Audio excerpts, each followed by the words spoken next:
Vas-y, Goto 10. Goto 10. Ah non, mais non. C'est pas ça? Non, c'est ça qu'on voulait faire.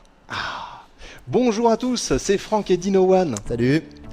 Eh bien, un petit oldies et cette fois, non, on a fait que du bon, mais alors là, Que on du fait, bon oldies, mais là- on fait du légendaire. On tape dans le Mechner, on tape dans Prince of Persia.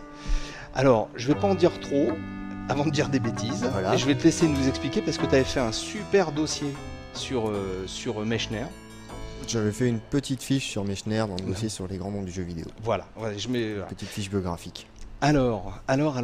Déjà, c'est quand, c'est comment, qui est ce Mechner, qu'est-ce qu'il a fait? Alors, Jordan Mechner, on va couper un petit peu pour voir le jeu. Oh, c'est bon. Tadam. Jordan Mechner, avant de faire Prince of Persia, Mhm. il avait fait un jeu qui s'appelait Karateka Ah, je m'en souviens. et qui était un petit jeu de combat qui préfigurait déjà beaucoup de choses qui allaient arriver ensuite dans Prince of Persia. C'était un jeu, il a fait partie des jeux qui ont introduit ce qu'on appelait le scrolling différentiel à l'époque. C'est-à-dire qu'on avait deux fonds graphiques T'en qui connais des bougeaient mots différemment. savants? Ah bah ouais. Bah à l'époque c'était un mot courant pour les joueurs, hein, scrolling différentiel. Ah, Et donc il a inventé il a utilisé ce principe-là. Il a apporté la barre de vie dans les jeux vidéo. ça, C'était c'est pas rien. non, c'est pas rien. Et à l'époque c'était quelque chose. C'était assez énorme. Et surtout le travail sur l'animation des personnages. Déjà à l'époque dans Karateka, ce fameux jeu, Mhm. il avait beaucoup marqué à cause de ça, l'animation des personnages. Donc c'est un jeu qui est sorti en 1984. Ouais, Qui a eu Karateka. voilà, Karateka. Mhm. Je n'avais pas dit son nom. Si, Pardon. mais j'avais peur Oui, que les gens pensent que Karateka, c'était voilà. Prince of Persia. Et qui avait fait énormément de bruit. Bon, voilà. Les contrôles sont un peu secs. Hein. Ah bah c'est tout au clavier, et quand il Voilà. meurt, il fait...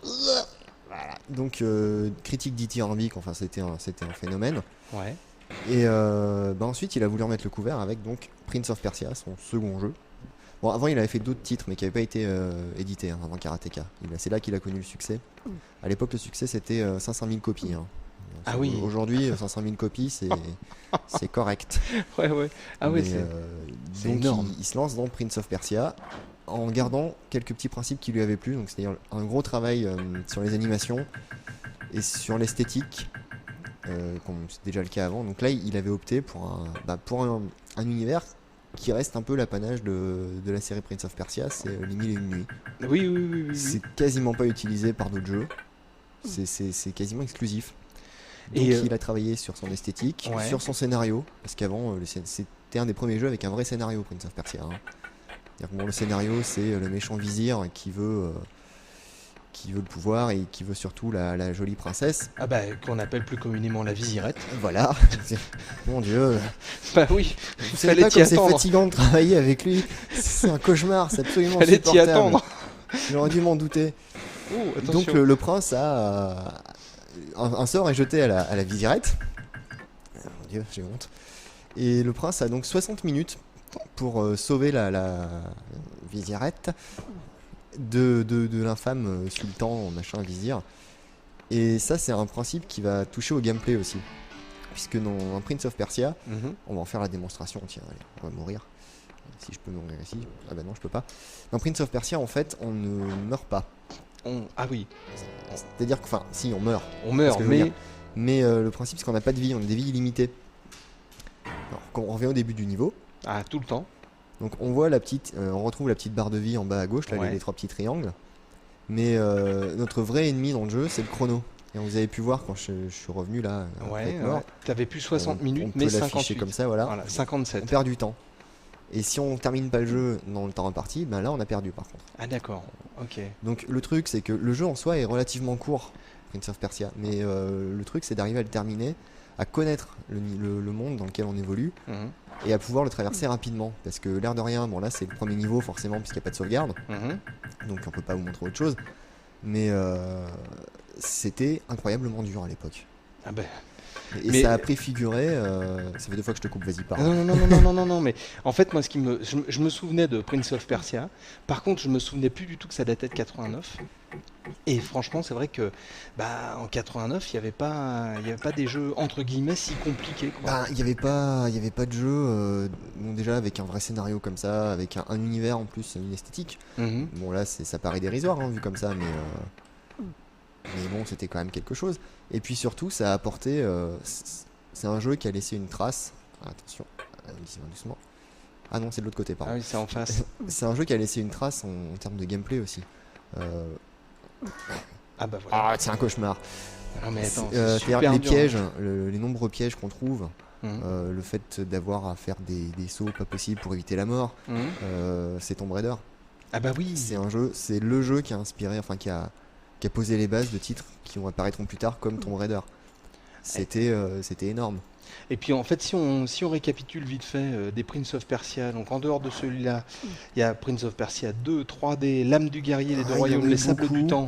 Mais le seul sur lequel Mechner a vraiment travaillé, c'était Prince of Persia.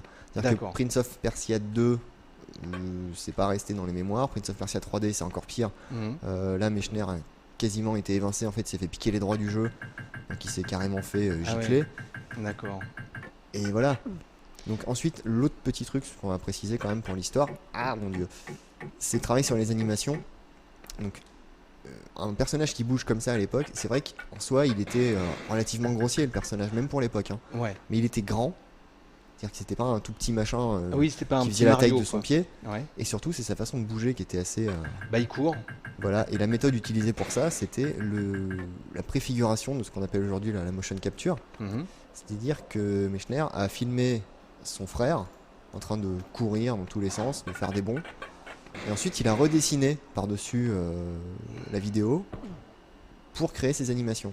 Quand même trop fort. Donc c'était énorme. Et à l'époque, je rappelle qu'il a fait son jeu tout seul. Hein. Il a eu de l'aide que de son petit frère et de son père pour faire les musiques. Eh ben, Et donc, donc, tu connais tout voilà. par cœur, Et toi. donc l'actualité de Monsieur Mechner maintenant, il a fait les Prince of Persia, il a aussi fait un jeu d'aventure qui s'appelle Last Express, Ouais. pas très connu, il a fait un peu de cinéma, des courts-métrages, et il a collaboré au retour de la licence Prince of Persia. Ah, quand Ubisoft l'a racheté. Ah bah voilà. Bon, et retrouver un gameplay comme ça qui se joue entièrement au clavier et qui a des mouvements assez secs, c'est assez délicat. Eh ben, Pourtant hier j'ai réussi à atteindre le 3e niveau.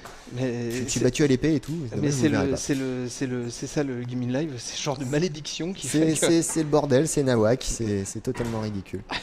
En Donc tout voilà, cas, en gros, ouais. entraînez-vous chez vous, vous le trouverez facilement sur On sur peut le le net. trouver sur le net gratuitement, c'est pas un problème. Il a aussi été redistribué avec Prince of Persia et les Sables du Temps, si je me souviens bien. Dans sa version PS2, il était débloquable. Et ben comme ça, vous verrez que c'est pas si facile. Bon, En c'est un jeu à attendant, voir. on vous dit merci beaucoup, ciao, bon courage à tous, jouez bien. Hop, je crois que t'allais- hop, Non, je fais oui. des galipettes pour montrer Ah ouais. comme c'était bien à l'époque quand même. Oui. Ah ouais, Hop là. cool. Voilà, on vous dit merci beaucoup, ciao, salut à tous. Salut. Et ah oui, mais attends, si, il faut absolument qu'on n'oublie pas de saluer nos bah amis oui. operculophobes. Les operculophobes. Voilà, Ils vont donc vouloir. voilà, et ils nous en auraient voulu, je crois. Je On pense. vous dit merci beaucoup, à bientôt, ciao, salut à tous. Salut.